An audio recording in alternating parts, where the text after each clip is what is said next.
नमस्कार दोस्तों, स्वागत है आपका आपके अपने चैनल नोबल आईआईटीएन पे। इस वीडियो में हम डिस्कस करने वाले हैं एनएचपीसी जेई इलेक्ट्रिकल का स्टडी प्लान। हमने इस स्टडी प्लान को जब मैंने डिज़ाइन किया अपने कलीग के साथ, इलेक्ट्रिकल इंजीनियर जो हैं यहाँ पे, तो वो टोटल मिला के 22 डेज़ में ईजिली कंप्लीट हो जाता है अगर किसी के पास एक बेसिक नॉलेज अच्छी है। ठीक है, वो एवरेज स्टूडेंट है और एवरेज रूटीन से पढ़ाई कर रहा है। क्योंकि ऑलरेडी एनएचपीसी का नोटिफिकेशन आए कुछ टाइम भी हो गया, तो आप लोगों ने ऑलरेडी कुछ ना कुछ पढ़ा होगा ही। तो वो आपको कई दिन बीच में ऐसे आएंगे कि आपको वो चीज़ पहले से रेडी होगी, तो आप में उसे टाइम वेस्ट करने की ज़रूरत नहीं है। तो टोटल मिला के 22 डेज़ में आपका ये जो रिवीजन वाला शेड्यूल है, या फिर आप इसे कहेंगे प्रिपरेशन का शेड्यूल है, ये आप फॉलो कर सकते हैं। स्टार्ट करने से पहले कुछ चीज़ें मैं डिफाइन कर देता हूँ ताकि आपको प्रॉब्लम ना हो। ये जो प्लान है ये एक जनरल प्लान है। एज एन इंडिविजुअल आपको अपने आप को जज करना है, एनालाइज करना है। उसके हिसाब से आपको इसी सीक्वेंस में, जो सब्जेक्ट के मैंने सीक्वेंस रखे हैं, इसी सीक्वेंस को फॉलो करना है। हो सकता है मैंने इसमें अगर बेसिक इलेक्ट्रिकल का आपका जो पोर्शन है, जिसे इलेक्ट्रिकल सर्किट में 5 दिन में कंप्लीट किया है, हो सकता है आपकी कैपेबिलिटीज़ के हिसाब से वो 8 दिन ले। तो आपको वो चीज़ देखनी है। अगर वो 8 दिन ले रहा है तो ओके है, ठीक है, लेकिन आपको बिना कंप्लीट करे आगे नहीं बढ़ना है। आपको अगर ये वाला पोर्शन जो मैंने 1 डे में कवर किया है, वो अगर आपको 2 दिन ले रहा है तो वो ले रहा है, राइट। आपको ज़बरदस्ती बिना कॉन्सेप्ट समझे आगे नहीं बढ़ना है, क्योंकि वो किसी भी चीज़ का फ़ायदा नहीं देने वाला है आपको। क्योंकि आपके केस में मैक्सिमम अगर आपका बेस तैयार नहीं होगा तो आपको प्रॉब्लम होगी। दूसरी चीज़, अगर मैं बात करूं शिफ्ट, शिफ्ट को मैंने डिसाइड किया है कि आपकी जो भी सिटिंग होगी उसे मैंने शिफ्ट का नाम दिया है। सिटिंग होगी मतलब आप दिन में कभी भी एक गो में पढ़ाई करते हैं, मान लो आप 2 घंटे 3 घंटे बैठ के पढ़ाई कर रहे हैं, ठीक है, वो एक आपकी शिफ्ट कहलाएगी। वो 1 घंटे की भी हो सकती है, 2 घंटे की भी हो सकती है, 3 घंटे की भी हो सकती है, ठीक है। वो सिचुएशन टू सिचुएशन आपकी डिपेंड करेगी, और उस हिसाब से आप नंबर ऑफ शिफ्ट भी वेरी कर सकती हैं। क्योंकि कभी कभी क्या होता है, आप घर पे रह रहे हैं, आपको 10 काम हो सकते हैं, तो shift individual to individual depend करती है। तो मैंने उसे कैसे डिफाइन किया है, अगर एक शिफ्ट आपकी कंप्लीट तब मानी जाएगी जो आपने उस सिटिंग में जितना पढ़ा है नई चीज़, उसे आप वहीं रोकें, और उसके बाद जो आखिरी के 15 मिनट हों तो उस सिटिंग में जो जो पढ़ा है उसे आप रिवाइज करें। तो वो आपकी पहली सिटिंग कंप्लीट है। अगर आपने जितना पढ़ा है आप उसे रिवाइज नहीं कर रहे हैं तो उसका कोई यूज़ नहीं है। तो आप वहीं के वहीं रहेंगे जितना इतने सालों से आप लोग प्रिपरेशन कर रहे हैं। तो प्रिपरेशन ऐसी ही चलती रहेगी अगले सालों तक, उसमें कोई डिफरेंस नहीं आने वाला है। पढ़ते सब हैं, सब ने इंजीनियरिंग की सारे सब्जेक्ट्स जो हैं, सारे चैप्टर्स कभी ना कभी पढ़े हुए हैं। सिलेक्शन नहीं होने का रीज़न ये है, एग्ज़ाम के दिन एट अ टाइम, एग्ज़ाम के दिन आपको सारे सब्जेक्ट आपके माइंड में नहीं रहते। उसका रीज़न ही यही है क्योंकि आप रिवाइज नहीं कर रहे हैं। रिवीजन इतना ज़्यादा ज़रूरी है, आप खुद सोचिए, आपको एबीसीडी आज तक इसलिए ही याद है क्योंकि आप उसकी एप्लीकेशन पार्ट कर रहे हैं डेली। बहुत सारे लोग का खा गा भूल गए हैं क्योंकि 10th-12th के बाद उन्होंने हिंदी का साथ छोड़ दिया है। जो आप 12-13 साल से पढ़ रहे थे, उसका कुछ 8 7-8 साल से साथ छूटा, आप का खा गा भूल गए हैं। तो सोचिए, ये तो आपका इतना वास्ट सिलेबस है, इसे आप कैसे याद रख पाएंगे कॉम्पिटिटिव इन्वायरमेंट के लिए। तो रिवीजन, अगर आपको कोई चीज़ रिवाइज नहीं करेंगे तो आपको याद नहीं रहेगी। ये एक नेचुरल फिनोमिना है, जिसे जितनी दिनों तक आप छोड़ देंगे जिसका रिवीजन, वो उतनी जल्दी फिर आपके माइंड से भी क्लियर होने लगेगी। तो आपको रिवीजन को जो रखनी है, सबसे ज़्यादा प्रायोरिटी रखनी है। चाहे आप नया कम पढ़ें लेकिन रिवीजन ज़रूर करें, क्योंकि अल्टीमेटली पढ़ने का फ़ायदा तब है अगर वो आपको याद है। आप आगे बढ़ते जाएंगे, पीछे भूलते रहेंगे, तो वो कम्प्लीटली यूजलेस है, उसका कोई फ़ायदा नहीं। इससे बेटर होता कि पढ़ाई ना होता, राइट। अब हम स्टार्ट करते हैं डे 1।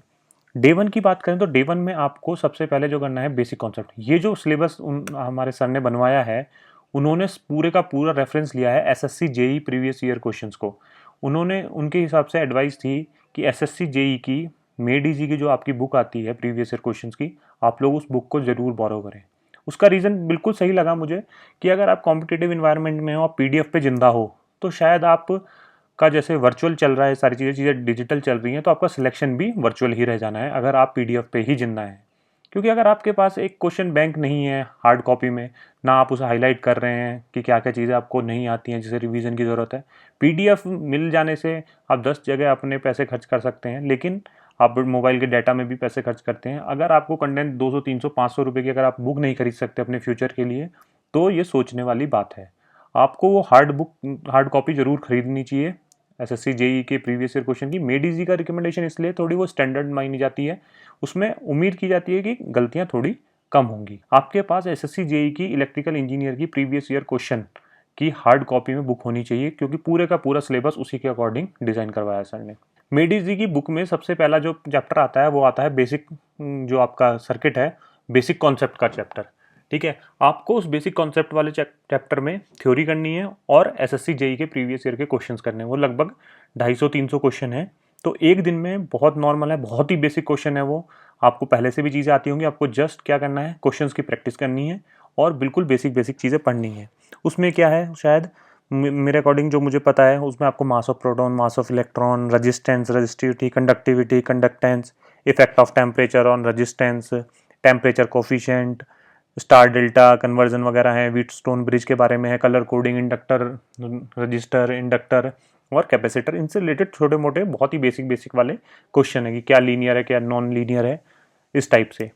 और आपको क्या करना है, जब आप ये पढ़ लें, चाहे कोई भी सिनेरियो, आपको 2 घंटे नॉन टेक्निकल पार्ट को देने ही है। आपको सिलेक्शन के लिए पढ़ना है तो डेफिनेटली आपको ये चीज़ फॉलो करनी पड़ेगी। डेली रूटीन पे आपको नॉन टेक्निकल पार्ट को टाइम देना है। आप स्किप नहीं कर सकते हैं, करने को आप कर सकते हैं पर सिलेक्शन नहीं होगा, बेसिकली सिलेक्शन उतना ही डिले होता जाएगा। तो आपको बेटर ये है कि आप अपने रूटीन को एक तरीके से फॉलो करें। आप 1 घंटा स्टैटिक जीके को 100% दें, आधा घंटा आप करंट अफेयर्स को दें। आधा घंटा आज की डेट में देने की ज़रूरत इसलिए क्योंकि आपको बैक डेट का पूरा कवर करना है, अवार्ड्स भी कवर करने हैं, स्पोर्ट्स भी कवर करने हैं, अपॉइंटमेंट्स भी कवर करने हैं, ठीक है, मिलिट्री एक्सरसाइजेज भी कवर करनी है, सारी चीज़ें कवर करनी है। और 30 मिनट्स आपको देने हैं एसएससी जेई का जो आपके प्रीवियस ईयर के रीजनिंग के क्वेश्चन है, आप वो कहीं से भी कलेक्ट करें, क्योंकि ऐसे इंडिविजुअल कहीं पीडीएफ अवेलेबल नहीं है। ठीक है, अगर आपकी नॉन टेक्निकल की बुक कोई रिलीज़ कर रखी हो किसी ने एसएससी जेई प्रीवियस ईयर की हर ब्रांच की, तो आप वो भी ले सकते हैं। ऐसी चीज़ों में पैसा इन्वेस्ट करने में कोई प्रॉब्लम नहीं है जो आगे चल के आपको पैसा देने वाली है। अगर आपका सिलेक्शन हो गया तो ये छोटे अमाउंट हैं जो आप आराम से होल्ड कर सकते हैं। और अगर आपने डिसाइड किया ही है, आप कितने भी फाइनेंशियली वीक हैं, तो आपको कुछ चीज़ें ऐसी हैं जिनके ऊपर आपको खर्च करना बहुत ज़रूरी है, मैंडेटरी है। सेकंड डे की बात करें, सेकंड डे में आपको circuit law and network theorem पढ़नी है, क्योंकि आपके इलेक्ट्रिकल में क्या है, प्रैक्टिस का ज़्यादा खेल है रेदर देन कि आपके थ्योरेटिकल पार्ट ज़्यादा हों। अगर हम सर्किट लॉ की बात करें, उसमें ओम्स लॉ आ जाता है, केवीएल आ जाता है, केसीएल आ जाता है, करंट डिवीजन रूल आ जाता है, वोल्टेज डिवीजन आ जाता है, सुपर मैश, सुपर नोड और कुछ थ्योरम्स आ जाती हैं जो कि आपकी बहुत इंपॉर्टेंट, जैसे टेलीगन्स थ्योरम है। टेलीगन्स थ्योरम में क्वेश्चन कम आते हैं, आपके मेन चीज़ क्या आ जाती है, थ्योरेटिकल पार्ट के छोटे छोटे बेसिक्स पूछ लेते हैं, जैसे कि कौन सी थ्योरम है जो नॉन लीनियर पे काम करती है, आपकी टेलीगन्स थ्योरम है। बाकी सारी क्या है, लीनियर पे काम करती हैं। ये कंजर्वेशन ऑफ एनर्जी पे डील करती है, ठीक है, ये एप्लीकेबल है हर जगह एक्सेप्ट डिस्ट्रीब्यूशन में। और इसका क्या है, algebraic sum of power in any type of circuit, चाहे लीनियर हो, नॉन लीनियर हो, एक्टिव हो, पैसिव हो, इज ऑलवेज जीरो। मतलब पावर जितनी आप एब्जॉर्व करेगा सर्किट उतने ही डिलीवर करेगा। तो ये गिने चुने टेलीगन्स के पॉइंट हैं। उसके बाद क्या बचता है, प्रैक्टिस का। तो आप चाहें तो एक दिन में ये पूरे का पूरा पोर्शन कंप्लीट कर सकते हैं विद एसएससी जेई के प्रीवियस ईयर क्वेश्चंस के साथ। अगली आपकी थ्योरम आ जाती है सुपरपोजिशन थ्योरम। सुपरपोजिशन थ्योरम से सबसे फेमस क्वेश्चन है, not applicable for power calculation. तो मतलब बेसिक बेसिक चीज़ें आपको पता होनी चाहिए कि इस थ्योरम से चीज़ें क्या इंपॉर्टेंट है। उसके बाद क्या बचता है, उसके बाद सिर्फ और सिर्फ प्रैक्टिस बचती है। ठीक है, उसके बाद आपको थेवेनिन पढ़नी है, नॉर्टन पढ़नी है, मैक्सिमम पावर ट्रांसफर थ्योरम पढ़नी है। ये तीनों से क्वेश्चंस बहुत ज़्यादा आते हैं आपके ये न्यूमेरिकल। तो आपको इनकी प्रैक्टिस बहुत ज़्यादा करनी है, आपको क्वेश्चंस की प्रैक्टिस बहुत ज़्यादा करनी है। कॉन्सेप्ट आपके लिमिटेड हैं इलेक्ट्रिकल में, और आपको रटने वाला पार्ट बहुत कम है, आपको सिर्फ और सिर्फ प्रैक्टिस का खेल है सारा। और हम आपकी नॉन टेक वाली शिफ्ट सेम रहने वाली है। ऐसी आपके एसी फंडामेंटल में आपकी एवरेज वैल्यूज़, आरएमएस वैल्यूज़, इन सब से रिलेटेड सारे कॉन्सेप्ट आपको समझने हैं। ये बहुत ज़्यादा इंपॉर्टेंट है, पूछे जाते हैं। ठीक है, बेसिक बेसिक फेज एंगल वगैरह ये सब कॉन्सेप्ट आप पढ़ो, और उसके क्वेश्चन जब आप क्वेश्चन लाएंगे आपको पता ही चल जाएंगे किस टाइप के क्वेश्चन पूछता है एसएससी, और वही क्वेश्चन आपको एनएचपीसी में मिलने वाले हैं। तो आपको प्रीवियस ईयर एसएससी के क्वेश्चन करने हैं एसी फंडामेंटल्स के थर्ड डे में। और आपको ये चीज़ मैं बताना भूल गया कि डे 1 आपका जब भी कंप्लीट होगा और डे 2 जब भी स्टार्ट होगा, आपको डे 1 का पहले जो भी पढ़ा है, आपने बेसिक कॉन्सेप्ट में जितनी थ्योरी पढ़ी है, जितने प्रीवियस ईयर क्वेश्चन पढ़े, प्रीवियस ईयर क्वेश्चन जब आप पढ़ेंगे, जो क्वेश्चन आप नहीं हो रहे होंगे हाईलाइटर से, उसे बुक में ही हाईलाइट कर देंगे उस क्वेश्चन को। और रिवीजन के टाइम में क्या करना है, आपको सिर्फ वही क्वेश्चन पढ़ने हैं जो आपके हाईलाइटेड है। आपको ये नहीं सोचना है आपकी बुक गंदी हो जाएगी। आप डायरेक्टली उसे हाईलाइट करो, क्वेश्चन जो आपको नहीं आया, थोड़ा सा भी थ्योरी का क्वेश्चन है या न्यूमेरिकल क्वेश्चन है, हो सकता है 250-300 क्वेश्चन में आपको 100 क्वेश्चन आए नहीं, तो आप 100 के 100 हाईलाइट करो। पहले आप डे 2 में सबसे पहले आप डे 1 में जो जो क्वेश्चन आपको नहीं हुए आप उन्हें करोगे, उसके बाद डे 2 का काम शुरू करोगे। ऐसी डे 3 का एसी फंडामेंटल आप तब स्टार्ट करोगे जो आपके हाईलाइटेड क्वेश्चंस हैं प्रीवियस ईयर के आपकी बुक में, उन्हें रिवाइज करोगे। किस किस के? डे 1 के और डे 2 के, और ऐसे ही ये सीक्वेंस में चलता रहेगा। अब आप डे 3 में एसी फंडामेंटल कंप्लीट करने के बाद डे 4 में मैंने आपके प्रीवियस ईयर क्वेश्चन की प्रैक्टिस को डे 1 से ही साथ में ही रखा है। डे 4 में आप सिर्फ और सिर्फ थ्योरी पढ़ेंगे, सफिशिएंट है। और प्रीवियस डेज में तीनों दिनों में जो जो आपके प्रीवियस ईयर के क्वेश्चन जो हैं आपको टफ लगे हैं या नहीं हुए हैं, उनकी प्रैक्टिस करेंगे, रिवाइज करेंगे उन्हें। और मैग्नेटिक सर्किट रेजोनेंस वाले पार्ट का, आरएलसी वाला जो भी है आपका ओमेगा वाला, उसे रिवाइज करेंगे, मतलब उसे पढ़ेंगे, उसके कॉन्सेप्ट पढ़ेंगे और 3 फेज सिस्टम के कॉन्सेप्ट पढ़ेंगे। और डे 5 में आप इनके न्यूमेरिकल्स करेंगे, या न्यूमेरिकल्स में मतलब एसएससी जेई के प्रीवियस ईयर क्वेश्चन। तो टोटल मिला के 5 दिन में आपको इलेक्ट्रिक सर्किट कंप्लीट करना है विद प्रीवियस ईयर क्वेश्चन। उसके बाद आपके लगभग काफ़ी क्वेश्चन ऐसे होंगे जो आपने हाईलाइट कर रखे होंगे, आपने पहली बार किए होंगे, नहीं हुए होंगे, दूसरी बार किए होंगे, थोड़ा और कॉन्सेप्ट क्लियर हुआ होगा। ऐसे ऐसे करते धीरे धीरे आपको कॉन्सेप्ट क्लियर होने लगे। आपको जितने भी क्वेश्चन आपके हाईलाइटेड होंगे आपकी बुक में, आपको उसे डेली रिवाइज करना है डे 22 तक 110%। और शर्माना नहीं है बुक में अपने क्वेश्चन को हाईलाइट करते हुए। आपके लेवल के हिसाब से नंबर ऑफ क्वेश्चन हाईलाइट होंगे। हो सकता है 300 में से किसी के 200 क्वेश्चन हाईलाइट हो जाएं, तो उसके लिए कोई टेंशन लेने की ज़रूरत नहीं है। आप बस हाईलाइट करो और उनकी प्रैक्टिस करो। आपको किसी को नहीं दिखाना है, आपको खुद अपने आप को जज करना, एनालाइज करना है। डे 6 में हम लोग पढ़ेंगे ट्रांसफार्मर, जो कि आपका मशीन का पार्ट है। उसी के क्वेश्चंस करेंगे, छोटे बहुत लिमिटेड क्वेश्चन है, कम ही क्वेश्चन है उसमें आपकी बुक में। डे 7 में आप डीसी मशीन का पढ़ेंगे, concept plus SSC JE previous year question.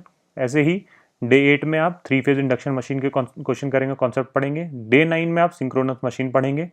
और डे 10 में आप frictional kilowatt Motors plus miscellaneous. आप सोच रहे होंगे इतने बड़े बड़े सब्जेक्ट जो पढ़ते थे डिपार्टमेंट में, अब एक एक दिन में कैसे कंप्लीट करेंगे? आपको करना पड़ेगा अगर आप एनएचपीसी की सिलेक्शन में उम्मीद रख रहे हैं। ठीक है, आपके हिसाब से एग्जाम कंडक्ट नहीं होंगे, आपके हिसाब से पेपर नहीं बनेंगे। अगर आप होप रख रहे हो कि एनएचपीसी में आपका सिलेक्शन हो, तो आपको सिलेबस करना पड़ेगा। नहीं तो ये चीज़ जितना टाइम लेती है आप उतना टाइम लो, कोई प्रॉब्लम नहीं है। लेकिन फिर उसमें ये उम्मीद मत करो कि आपको एनएचपीसी ज्वाइन करना है।